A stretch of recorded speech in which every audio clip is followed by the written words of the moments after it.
E olha, nós continuamos falando aqui no Jornal do Piauí a respeito da repercussão da aprovação do pedido de impeachment à presidente Dilma Rousseff na Câmara dos Deputados em Brasília, agora recebendo o deputado João de Deus, do Partido dos Trabalhadores, que fala com a gente a respeito dessa questão. Deputado, boa tarde, seja bem-vindo ao Jornal do Piauí. Boa tarde, Elivaldo. Boa tarde, Eli, os telespectadores. Deputado, há pouco o Elivaldo Barbosa mostrava a insatisfação de militantes do Partido dos Trabalhadores e membros do partido com a decisão do PP, aliados, de votarem contra Dilma Rousseff a favor do impeachment. Como é que o senhor recebe essa posição? Como é que o partido deve se posicionar frente a PP, PSD e outros partidos?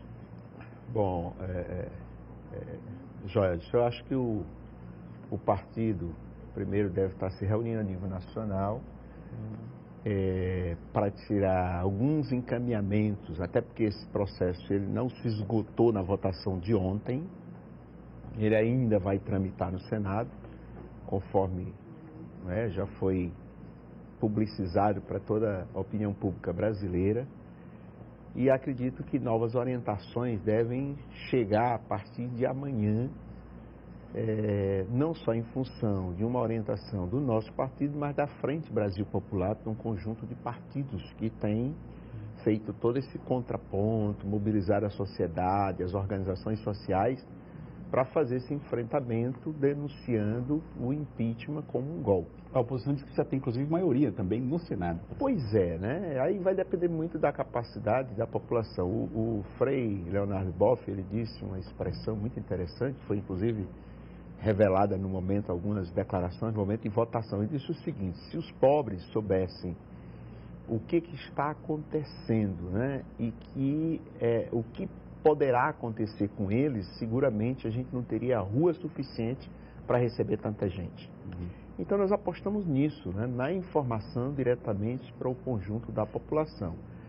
E eu não tenho dúvida, mesmo esgotando todo esse processo no Senado Federal, vai ter um desdobramento posterior. Quem assume vai ter condições de governar?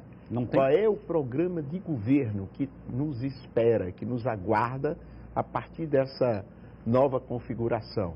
Se você teve a oportunidade de ver, um chamado programa Ponte para o Futuro, uma ponte para o futuro, você vê que há ataques diretos, frontal, aos direitos conquistados pelos trabalhadores, pela sociedade, sobretudo pelos mais pobres nos governos do PT. Deputado, o que o impeachment da presidente poderá repercutir no Estado, na sua relação com seus aliados mais próximos, por exemplo, os casos do PP, do PSD, até do PR também, que rompeu politicamente com o governo?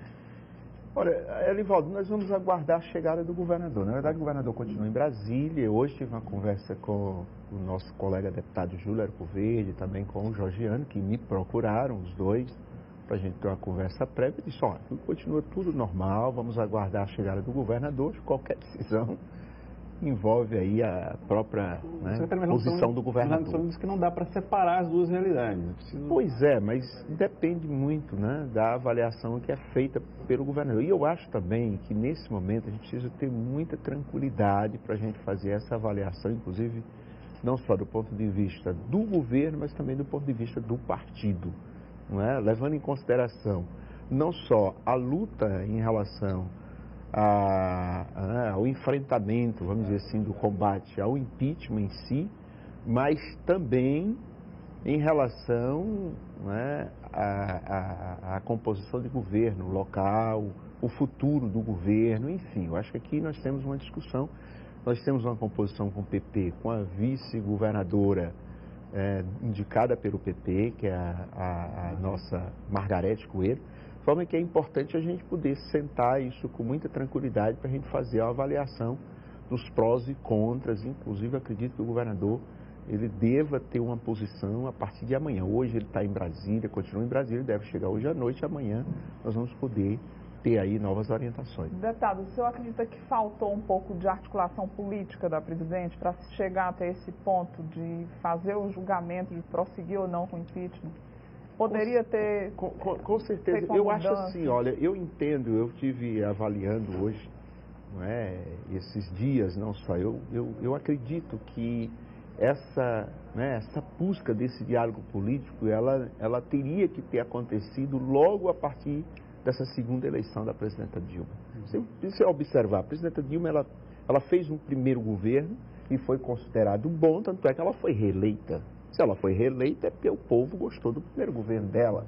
Então, o que ela aprendeu, né, daquele primeiro governo que faltou no segundo governo para construir uma base? Ela é difícil Você de entendeu? prática, é isso? Enfim, eu não quero aqui fazer esse julgamento pura e simplesmente, mas eu acho que nós tivemos falhas. E acredito, inclusive, que antes da gente apontar a falha dos outros, eu acho que é importante a gente avaliar que falhas nós cometemos. Vai dar para reverter na sua avaliação? Eu acho que se a sociedade brasileira se levantar de fato, sobretudo aqueles que foram beneficiários, né, dos programas da era Lula e Dilma, sem dúvida nenhuma, eu acho que é possível reverter, né? Se nós formos capazes de nos comunicarmos com esses segmentos da sociedade, com esse segmento da população. Mas o governo falhou muito em comunicação durante, não digo agora, mas a comunicação do governo durante... De 2003 para cá. De 2003 para cá foi muito ruim. E eu acho que isso dificulta, né? Porque como é que a população faz uma avaliação? Mas o governo de Lula não era popular, portanto, a comunicação, portanto, era uma coisa que fazia parte do cotidiano dele. Sem dúvida, a comunicação tem que fazer parte do cotidiano. E acho, inclusive, essa é uma avaliação que eu tenho, que o governo ele precisa estar presente no dia a dia da população. Presente no dia a dia da população. Não vamos ter ilusão que a gente poderia ganhar numa votação pura e simplesmente dentro daquele Congresso Nacional, com uma conjuntura de muita dificuldade do ponto de vista da economia, do ponto de vista da política, do ponto de vista da ética, enfim. Então era muito difícil, né? E, por outro lado, você vê que todas as votações ali, com raras exceções, elas colocavam a questão da corrupção, quando você vê que no processo não tem absolutamente nada nesse sentido, né? E como se a Dilma fosse a culpada pela corrupção nesse país. Pelo contrário, a presidenta Dilma, ela criou elementos para que a Operação Lava Jato pudesse realmente atuar e atuar com mais força no combate à corrupção. A própria lei da delação premiada, por exemplo. Foi uma lei que foi encaminhada para o Congresso pela presidenta Dilma. Então, quem é a favor de corrupção não propõe leis de combate à corrupção. Certo. Olha, eu queria agradecer o deputado João de Deus participando conosco aqui dessa conversa sobre a situação que vive o Brasil com a aprovação do impeachment da presidente Dilma Rousseff, do processo de impeachment da presidente Dilma. Deputado, muito obrigado pela sua presença no Jornal do Piauí. Eu que agradeço.